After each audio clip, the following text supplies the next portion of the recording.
Hi everyone, welcome back to my channel. I'm Taylor. I'm an American expat living in Malaysia, and I like to share my life and travels with you. Well, I'm sorry to say that today I have some rather bad news about Sarawak MM2H. Stay tuned.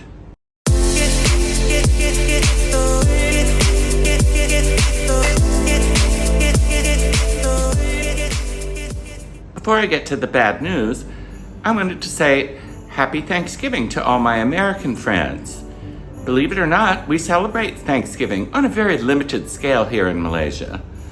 But we found some friends that I met through my channel who invited us to a hotel for a lavish Thanksgiving buffet.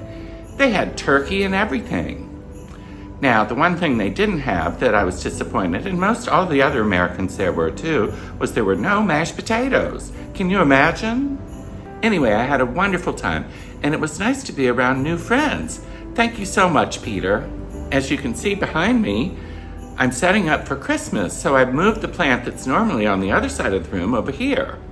I think it actually makes a nice backdrop, don't you? Okay, well, I've waited long enough. Let's get on to the bad news, shall we? As I told you a few months ago, Sarawak MM2H had decided to change a few of their rules. And one of them was that you had to stay 30 days in Sarawak rather than 15. Well, they've changed it even more drastically now, and I don't know why.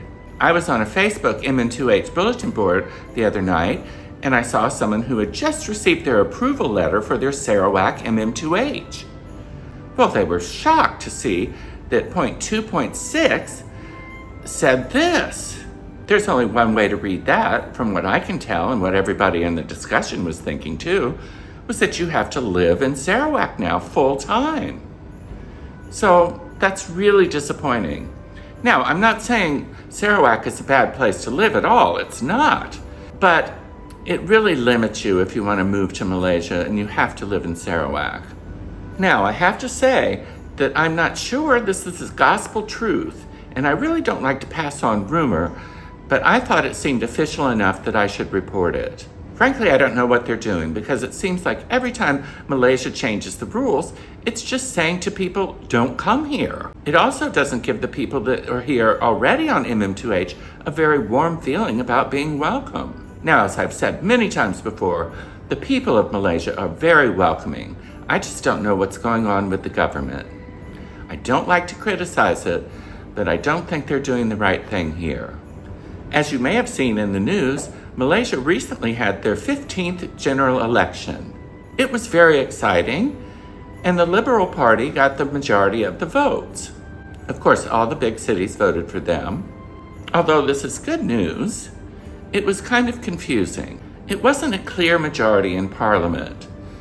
So the king had to step in and decide who was going to be Prime Minister. And he chose the one from the winning party who had the most votes, which is Anwar Ibrahim. He's been in politics in Malaysia forever, and everyone is pretty much excited that he's going to be the new Prime Minister. We really hope he's going to do a good job, and I wish him well. Of course, this means that there's a possibility that they will make changes to MM2H, even here in West Malaysia. Now, I know, with all the myriad problems that Malaysia has with the economy and everything, I'm sure it's not going to be a high priority though.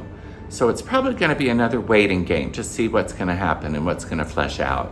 Honestly, I thought the timing was odd for Sarawak to come up with this. I'm not sure what they're thinking. Another possible positive thing that's in the works is that Sabah has their own MM2H program that they're going to roll out probably around the first of the year. And it's supposed to be even more favorable terms than the Sarawak MM2H was. But we'll see. Who knows what's going on now? Anyway, I'm sure it's really discouraging news to many of you.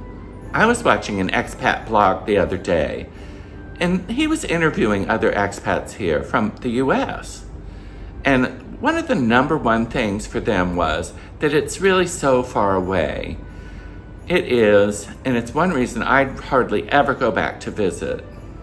Americans do have other options for affordable retirement places in the world, mostly in Central and South America.